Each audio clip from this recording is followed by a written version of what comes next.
Alright, what's up everybody? Matthew Jinks here, and this time I'm going to be talking about power beats for young drummers. And yes, every now and then, some young guys need to do something that sounds really big. Okay? So, and most of the time, it's usually just notated like, hey, just open your hi-hat and play the same thing. Well, that really doesn't explain it all, in a nutshell. Sometimes you have to do a little bit more detail than that, or play higher or play louder. Well, that doesn't really explain it either. So I like to go in a little more detail about how to play a powerful drum beat, okay, and how to go back into a quieter beat and then come back out of that into a powerful sounding beat again. All right, so here we go. And it doesn't have to be fast, it just has to be powerful, okay? And powerful usually means loud, so it's going to be loud, all right? Which is fun. Of course, it's fun to play loud because, everybody's always telling you, you're playing too loud. Don't play that loud. You don't need to be playing that loud. All right. Well, sometimes it's necessary. Okay. So here we go. All right. So of course, it's easy to play loud on cymbals because they're made of metal. I always tell my students, it's made of metal.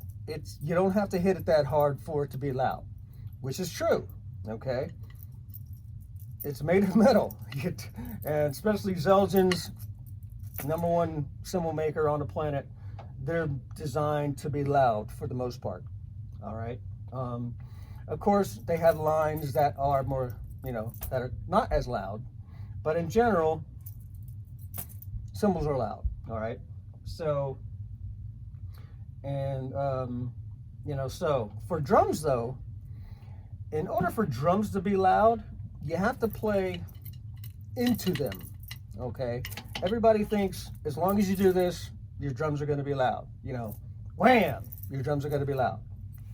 That's true to a point, okay? But if you don't think about playing into the drum and through the drum, sending your energy into and through the drum to the bottom head so the whole thing resonates. All right, because that's how a drum is designed. Okay, if the whole drum doesn't vibrate, the sound's going to be like that quick. It's going to go boom and it's going to be gone. Okay, but if you get the whole drum to resonate, it's going to be a big sound and it's going to last for, maybe 2 seconds instead of a half a second, okay? So as far as drums go, that's a big difference, okay? Even for a little drum, for this little drum, for that little drum, for that sound to last that long, that's a big deal, okay? Because it's just an 8-inch drum and it's only 7 inches deep, okay? So if I want to get a lot of sound out of that drum, I really got to whack that thing, okay? So I got to, darn near knock it out, okay? So I have to be very aware of how hard I have to hit it and how I have to hit it, more importantly, okay? So we're going to talk really about that,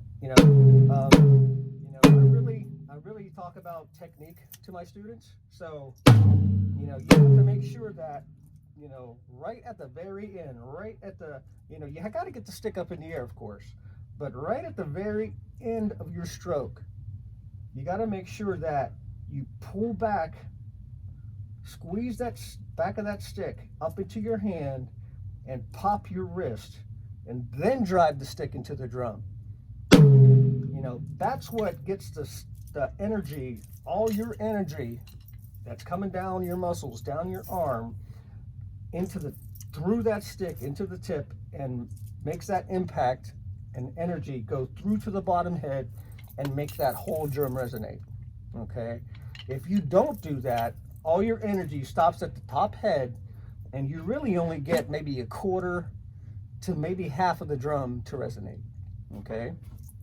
So that's the difference. When you do that and you're right here, that's when you start, that's when you do this and do that, and then wham. That's the big impact difference. Okay? All right? And same with the snare drum. Now, when you want a powerful snare drum sound, you go to hitting all rim shots. Okay, that means making sure you're hitting the stick, the tip of the stick in the center of the drum, maybe even a little further over center, like away from you. So put a little bit more of the stick on the drum, okay? And then make sure you're hitting the hoop, you know, the rim and the head at the same time. And it's like, it almost sounds like a sonic boom, if you can imagine what a sonic boom sounds like. You know, like if you ever watched a movie where they're talking about the speed of sound, like when a really fast airplane goes through the speed of sound, and there's this boom where it goes through the speed of sound, and there's this boom, the sonic boom. That's what it kind of sounds like. It's hard to do it when I'm not drumming.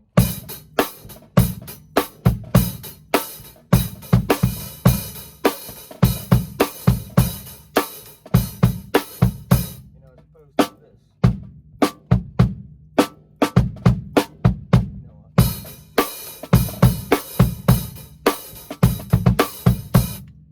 Okay. And my drum's tuned really high. If your drum's tuned lower or normal, you'll get that sonic boom sound a lot more. Okay. So what you want to do is start with the normal beat. And I'm trying not to hit all rim shots.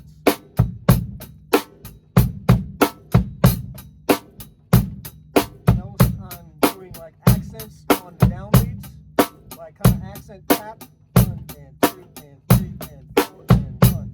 3 and 4 and 1. There, slow it down. 1 and 2 and 3 and 4 and 1. 3 and 4 and 1. 3 and 4 and 1. 3 and 4 and 1.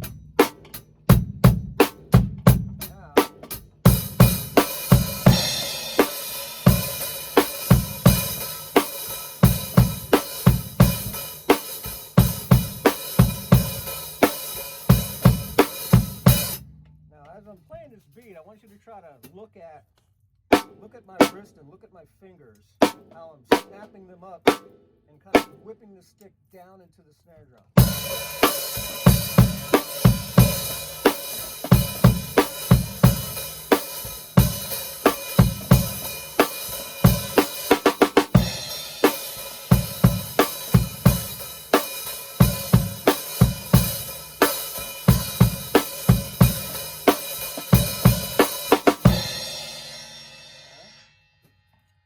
That's kind of like an example of a power beat, you know, when you're like building up, stuff like that there. You could do build-ups where you're playing on the floor tom and snare drum at the same time.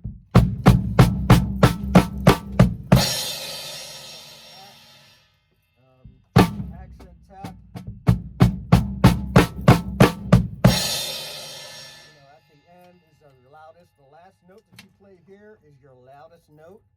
Always make sure the top of your crescendo is your loudest note.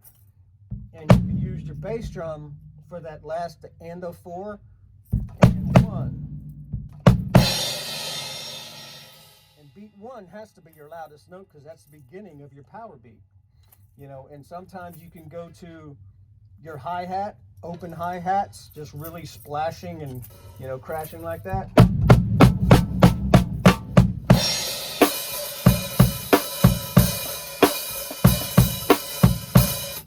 You know, or you can go to riding on a crash cymbal and get an even bigger effect.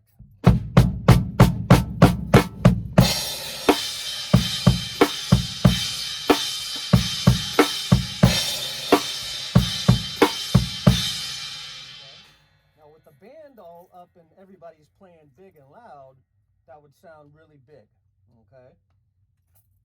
So, so that's kind of the idea. Now with your playing fills, all your fills have to be accents. That's all you're thinking about is accents.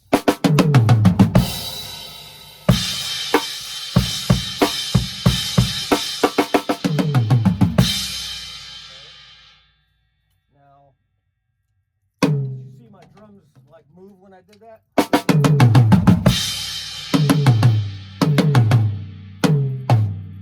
You know, my hands are flat, they're on top of the sticks.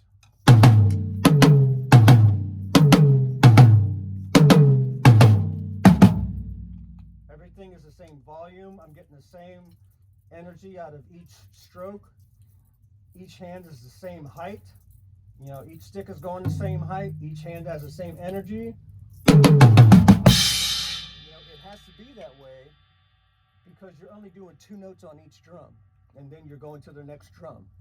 Okay, if you don't think of it that way, your fills are going to come out unbalanced and uneven, and they're not going to be as strong. So that's why I work on lots of accent patterns with my students. You can't practice enough accent patterns, okay? Because once you start playing music, you don't think about that stuff, okay? There's no time because you're thinking about the band, you're thinking about tempo, you're thinking about what each instrument is playing, what the singer's singing, you know, what's coming up next, you know, what's coming up 2 sections from now, you know, stuff like that. So there's like 87 things to think about every second. So you can't be thinking about, you know, hand technique and all that stuff. All you can do is like keep an eye on it, like watch your hands as you play, and that's about it. Okay, so, you know, always watch yourself play. You know, that's why I always tell, get your arms, you know, I tell people, don't play like this, okay, because the drums are out here, okay? The drums are out here. You can't play like this. So don't like warm up, you know, like this with your hands, your arms stuck to your sides. Get your hands away from you. Get your arms out in front of you where you could see what you're doing, okay? Because that's how you're going to be playing, okay? So that way, you know, you can pay attention to what's going on, okay? You can always see your hands, you know, so when you go around the drums, don't turn your hands sideways, okay? Because your wrists don't bend. I mean, they do a little bit, but you'll get much more power with your muscle on top of your sticks. If you turn your hand sideways, all your muscle is on the side of the stick, so you're wasting so much energy by turning your hands over. Yes, there are some great drummers that play this way, but lots of those great drummers always play with their drums mic'd, okay? So think about that, all right? Not all of us are going to be blessed to be, you know, recording artists and, you know, playing with touring bands and, you know, touring all over the world and stuff and playing in studios and always in a mic'd up situation. You know, what are you going to do if the PA breaks? What are you going to do if you're in a small club and the place is so small that they're not going to mic your drums? What do you do then? Well, you're not going to be heard. That's what's going to happen. So you always want to make sure that you leave as little up to somebody else as possible, okay? You want to put as much control in your hands as you can, okay? So always think about stuff like that. So yeah, that's it. Power beats. Power beats is all about your technique and thinking about how you're hitting the drums. If you hit the drums strong enough and you don't overplay your cymbals, you'll be fine. You know, always make sure the drums are as loud as the cymbals are. If your cymbal volume's all the way here and your drum volume is all the way here, and that's as loud as your drums go, you're not really going to have a powerful beat. You're just going to have like really loud cymbals, okay? So make sure that you balance that sound, okay? All right, so hit your drums, play through your drums, balance that out with your cymbals, and you guys will be just fine. All right, so that's it. Until next time, keep drumming.